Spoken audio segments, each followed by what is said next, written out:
Hey friends, welcome back to the channel. Today we're going to analyze an art gallery museum data set, and I will show you my workflow as a data analyst, how I would approach it, how I would analyze it, visualize it, and report it. I will show you everything in this video. This data set is taken from the internet. It's a very good data set that we're going to dive into right now. And I'm going to show you some distinctions between what would a data analyst do, what would a data scientist do, and a data engineer briefly. Let's jump into it. Okay, so here we are now on my computer. There's this mavenanalytics.io website where you can go and find some really interesting data sets. The one that we're gonna work with is the one here, the Museum of Modern Art's MoMA collection. I chose this one because I didn't want a single data set with one table. I wanted one with multiple tables so we can do a little bit of merging and just trying to do something a little bit more complex. So that's the data set. We can just click in here, download it, and it will save everything for us. I did that already, so I already created a file. If I can just manage to open this, it's just here. So it has 4 different data sets in here. So we can see artists, and this one basically has information about artists. We can see the display name, we can see the bio, the nationality, the gender, the begin date, the end dates. There's the artworks, which is a more extensive data set with 71 megabytes, so it will have over 100,000 rows in it. We'll do everything programmatically in Python using VS Code, but it's always good to explore briefly the data sets and see what are the columns, what's in there, how many rows, what's the structure, if they have any column in common where you can merge, and all these things. It's very helpful, and we can obviously look at all these things directly within our VS Code environment. But for complex data sets, I usually go and open them in Excel, explore them briefly, just have a look, and then dive into VS Code. So after you download this, you put them into a folder, you can call it whatever you want, then we can jump into VS Code. One thing though that I would like to mention here, so for example, working as a data analyst, your job will be to mainly analyze the data as it is, do some cleaning, some exploration, and try to really measure some KPIs, find some really interesting insights within the data and report it.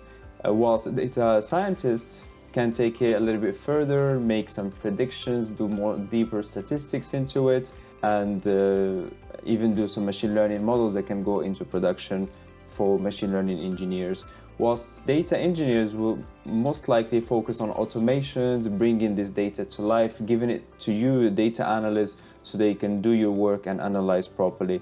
So our video today is based on a data analyst workflow, so we won't dive into much statistics or machine learning. Some basic statistics, yes, but no machine learning or things like this. So let's dive into it. Let's jump into VS Code here. Okay, we're in VS Code. We just take the folder, we'll just take this folder here, and here we are. Just throw it in VS Code, art collection. So, okay, let me zoom in a little bit for you. So we can see our 4 files in here, the 3 CSV files and 1 Excel file.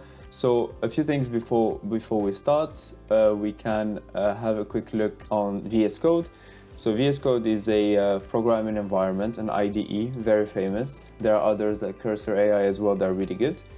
And here you can have your terminal. If you need a terminal, you can open multiple panels if needed. You can chat with Copilot. So you can add integrations directly or extensions directly from here. One that I use is called CodEM, and it's this one here. And basically this one helps you interact with large language models directly within your environment. It's the one here, 3 dots at the bottom left. And here, whatever I have questions during the code, I can just type them in there. It's very helpful. Instead of jumping on ChatGPT or whatever language model you're using, you can do it directly from here. And also Copilot, which is now built into VS Code, so I can show you. So we can create a new file. We can call it art_analysis.ipynb, which is a Jupyter notebook. And here we can select a kernel, our Python environment basically. I have a few. I'll just use the base one in here. If you don't have any, you need to create your own. It's a virtual environment that you can create. There are many tutorials that can help you do it just within a few minutes. And here now we have our environments. If we type a code, here we can just import pandas, for example, as PD. And pandas would basically help us do all the manipulations within tables. It's really powerful, and it can also work with large amounts of data to a certain extent. If it gets too massive, like millions of rows, then there are other things to consider. But in our case, pandas is enough. And you can see here a small generate here. And this generate is the copilot. So this one, for example, if you need any support from Copilot, you can do it. So is that, for example, create a data frame called df1 and show first 10 rows. For example, this is very basic, but just to show that you can do all these things, and here it just populated some random data for us, which we obviously don't need. But it becomes helpful the more you get stuck in things and the more you encounter bugs and things, so it's important to know. So first thing, we're gonna bring our data sets in here, and we can just call them briefly df artists, and we can bring it. It's in a CSV file, so we can just come here and bring it, just copy the path and bring in here. So here, if you just copy like this and you try to run, you're most likely gonna encounter, it's all good. If the file path was longer, meaning it was a folder inside a folder, then you'll need to, when you copy the path in here instead of just clicking on copy. But in our case, it worked as well. So we're gonna bring the other variables. So artist df is this folder here. And our last one is the Excel file. So it's gonna be pd.read_Excel, and it's this one on view. So our three data sets, we can now read them, and now we can explore them. I omitted this dictionary because this one just explains a few terms that we have in there, so it's not really useful for us. But something that I always do is I always bring, when I read the data, I always look at the shape, and I always look at a few rows. For example, here, just a few rows. So artist.shape, we can see here we have 15,000 plus rows, 9 columns. And here the head is just to show 2 rows. I could have done 6 if I wanted to, or 5, or whatever. If you don't put anything, automatically it just puts 5. But just to keep it easy, we have 2. We can see the name, the artist bio, the nationality, and all these things. We can do the exact same thing for the others as well. It's like to print the shape first. And you can see that Copilot helps as well. Let me close this now. Copilot does help as well when I'm typing. It does give me the continuity if I need to. You can see here that we have 30 columns and over 150,000 rows. So here we can see all the columns. So one thing that I usually do after importing the data sets, I always put in this code in here, which basically just displays the maximum columns. Here is 500 columns and 500 rows. So if I want to show, I can see up to 500 rows and 500 columns without having any break like we have in here. So if I run it again, you see that I can see all the columns. And this one is specifically valuable for columns because you want to see all the columns so that you're not missing anything. In terms of rows, you know that the rest of the rows will have the same information as what you see in here. The columns are very important because they are your features where you see important information, important insights, and they're very useful for the analysis. And the last one we have in here, we can do it briefly. So print.shape, and you can see it's helping us. You just click on tab, and here we are. So here, art on view is the artwork that are displayed at the moment in the museum. So here is the overall artist, here is the artwork in general, and this is the ones that they have at the moment on display, which is important in our case. So now that we see these data sets, we can think of, okay, there are interesting things that we can notice first. We can see that they all have in common this column called constituent ID, and it's their primary ID, which they can merge in.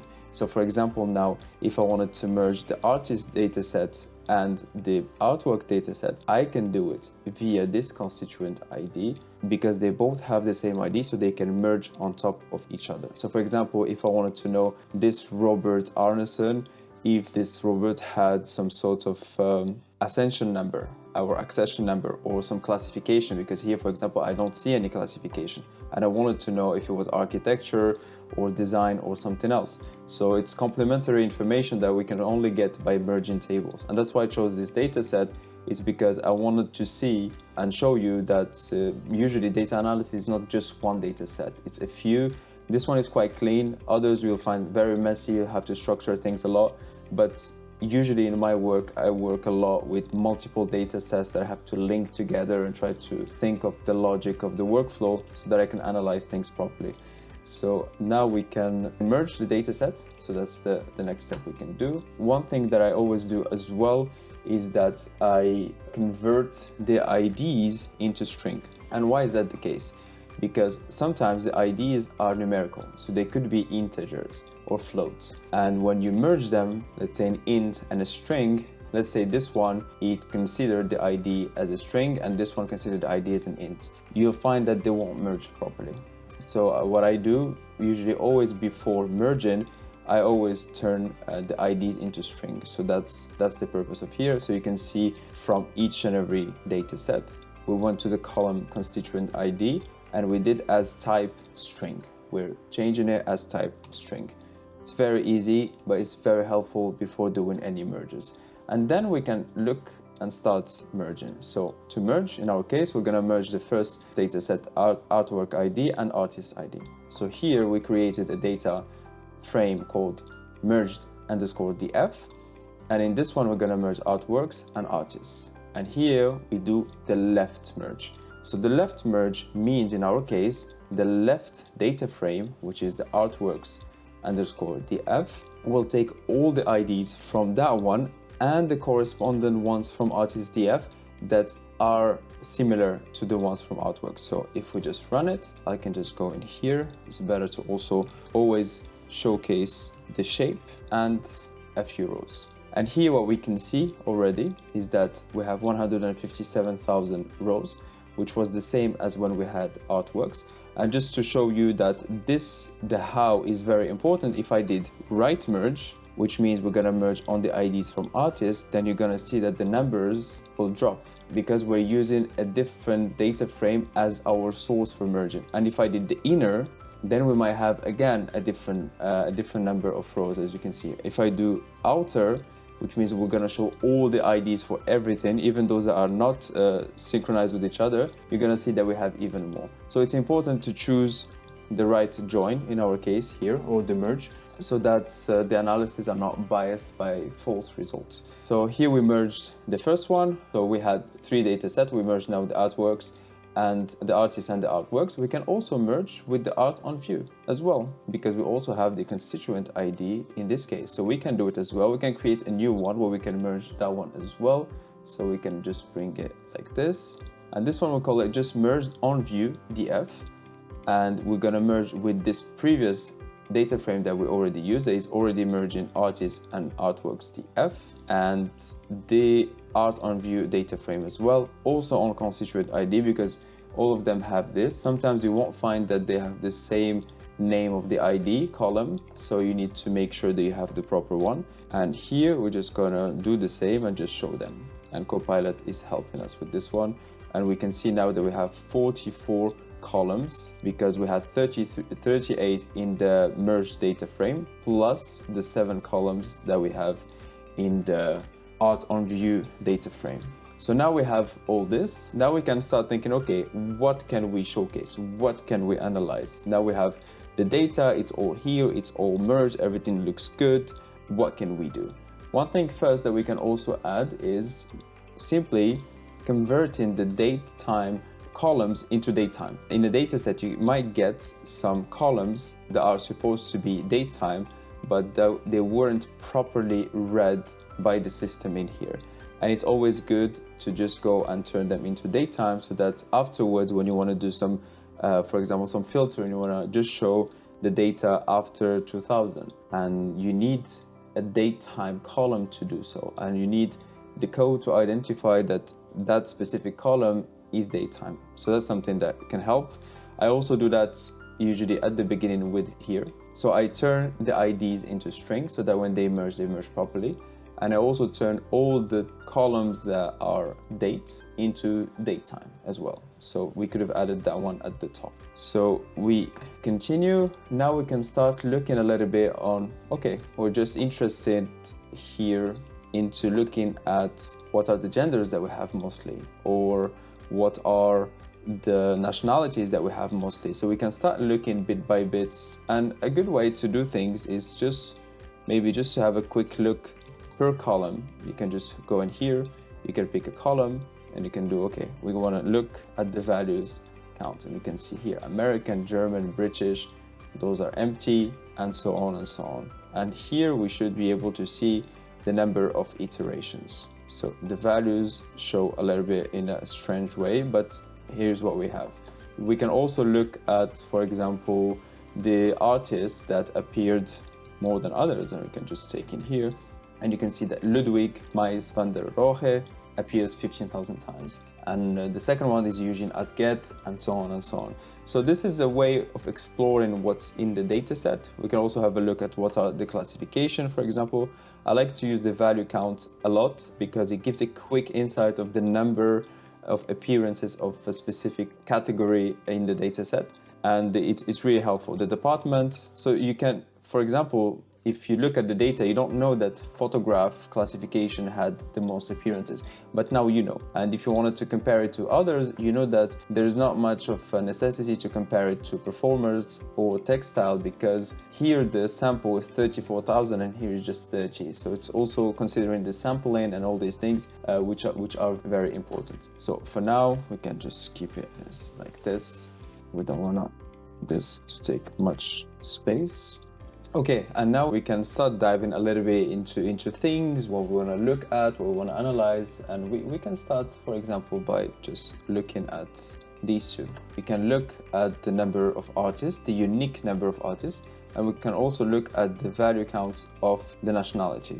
And here you can see _X, and the reason is because when you merge two data sets and they have the same name of the column, then it will have created two of the same column. You'll have nationality _X, and you also have nationality _Y somewhere. It's just for the system to differentiate between them. So we can see here nationality _Y. And in our case, we can use either X or Y, and we can see which one will give us better results. So for example, if we just want to print these, we can see here the number of unique names or artists. We can see 11,000 that we have unique. And we want to look at the top nationalities, top 10. We can see that we have America, France, and so on. We could have used the Y column. It could have been a little bit cleaner. And yeah, we can see the Y column didn't have all the parentheses and everything. It's a more interesting one to leverage in our case. So let me close these in here. Just want to keep this all clean. And I will bring a few things that we could look at in general. So first one, we just looked at the unique numbers of artists. That could be something interesting. We want to know in our analysis, want to know how many unique artists we have in the whole data set. Also want to know the nationality of the artists in our data set, as we just did now. We want to know the gender distribution. So in this case, we want to know what are the males, the females that appear the most in the data set. So obviously we need to run the code first. Then if I want to look, we can see here we have mostly males, 121,000 males, 19,000 female, and we have a few other categories in here. There are not many, but we can see here clearly, okay, we have a dominance in terms of males in this data set, so that's something to note as well. Here we can see top 10 artwork classification, so we can have a look at the classification of the artworks, and we can see, as we had a look earlier, photographs, prints, illustrated books. So this is how you explore a data set, even though it might seem like it's basic, but you're already getting a very important insight by doing things like this, because you know what are the number of unique artists, who has the most appearances, is it male or female dominance, is it which kind of classification they focus on, more photography, design, architecture. And all these are valuable information that by just only looking at the dataset with over 150,000 rows, you wouldn't be able to get. Or you'll have to do some manual filtering of each and everything in Excel, and it might take you some time. And here you can do it very quickly. We can do the same looking at the departments, and we can see here departments, we have drawings and prints that take most of the share of all this, and this is nearly 50% of what we see.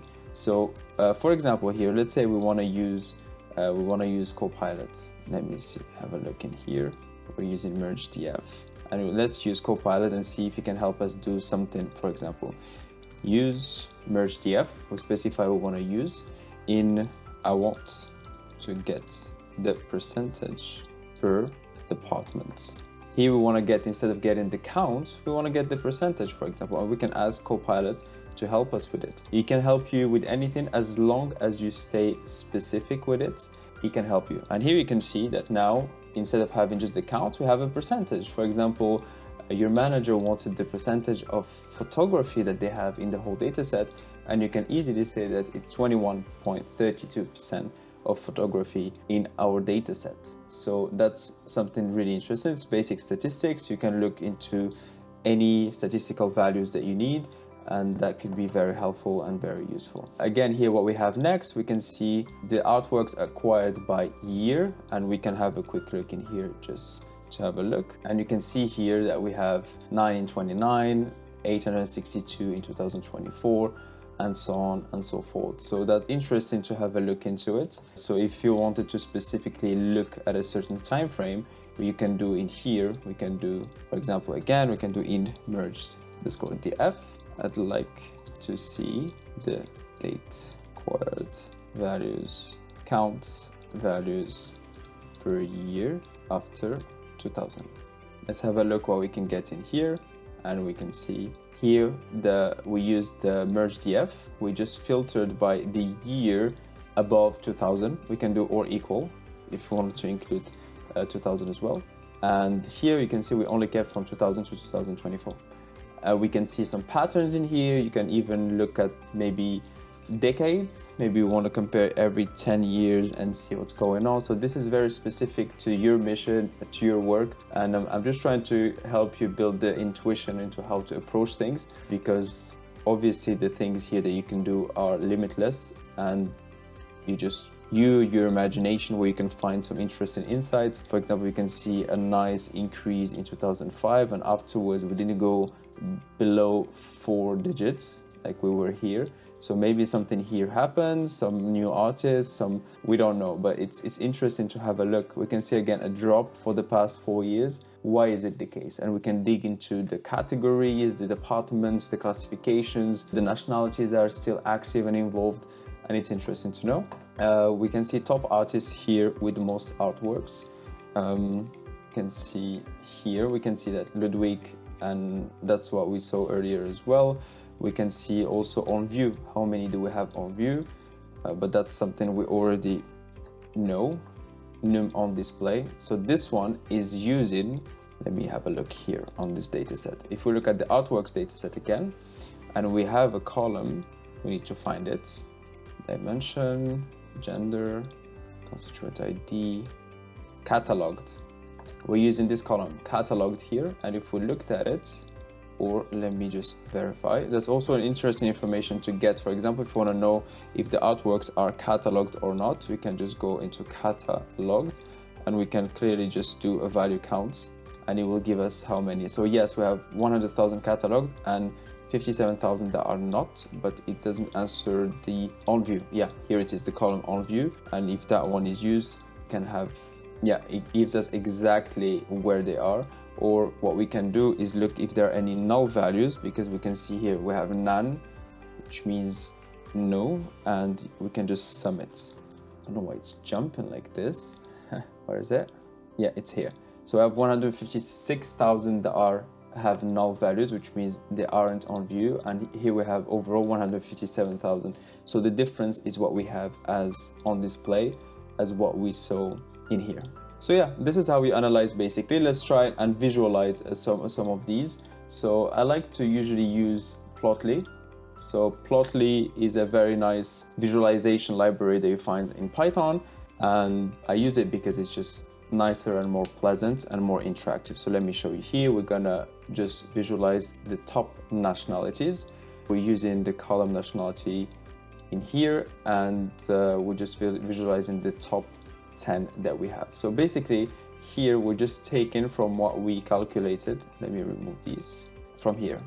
We're just using this top nationalities straight away. So if I bring this one lower, just bring it closer to the visualization, so we can see properly that we just use these top nationalities dot values, and here they're visualized. And you can see with Plotly, it's very interactive. You can even see these pop-ups. You have this color gradient. You can even zoom in specifically into certain things and all things like this. You can zoom in. You can even download as a PNG right now just by clicking, zooming in, auto scaling, and all these things. So I like it. It's very powerful. You can adjust the x-axis display name and here the y-axis as well. You can adjust the colors and all these things, and you can do that all in Plotly. So for example, let's say we want to also look at the gender as we calculated earlier. We just want to look at the gender. We can see, okay, male, dominant, female. So when you're reporting, it's better to show this to your manager than to show just a list of something like this. It's not very pleasant. So that's why you first calculate, analyze, and then you visualize. And obviously this visual, like with these colors, doesn't look good at all. So if you have any branding or anything, you can try bring the colors of your brand and your business directly in here, so it's more pleasant for everyone to use. So a few others that we can just consider here. I have them here. Let me just do it like this. Okay, so the first one here is we're looking at the top 10 artwork classification. You can see the photograph, things that we saw earlier. So here we can easily say, okay, so there is something about the photographs, illustrated books and prints, which could be categorized in one big category that really are working well. And we can see, for example, that video is not well and all these things. And here we're looking at the acquisition over time, and you can see that we had a few spikes, massive spikes in the 60s, 70s, and we had a few in early 2000s. So it's good to just spot trends. For example, if you wanted to focus just on 2000, we can just bring it like this, and we can see clearly each and every point what it says. We can see the year, and we can see the number of artworks acquired overall, with a very high number here in 2008. So this is how you would approach this. You can then go on PowerPoint and just create your own report in there, put on some visuals, or create some visuals from PowerPoint by using values that you have in here. Or you can use Canva or Notion or whatever, so that you can visualize your work in here. So again, you can find the dataset here. You can follow exactly what I did. I can add the code into GitHub for you to reuse if you want, but we kept it very simple. We focus on how to bring the data, how you can use the AI as well inside of VS Code. We didn't use Codium, but it's kind of the same as what we did inside with Copilot. You can generate here to use Copilot as well. Yeah, we showed how to merge, how to analyze specific things, how to visualize using Plotly. And this is a big part of what I do as a data analyst overall. There are some complexities sometimes with the data not being so clean or so good overall, and the requirements being a bit blurry. But as long as you bring the data, you can clean it, and you have the requirements that you need, the analysis just gets easier and easier. And if you enjoyed watching this video, and if you have any data sets or any ideas we can tackle on in a next or upcoming video, let me know in the comments. I will read all of them. Thank you for watching, and see you in the next one.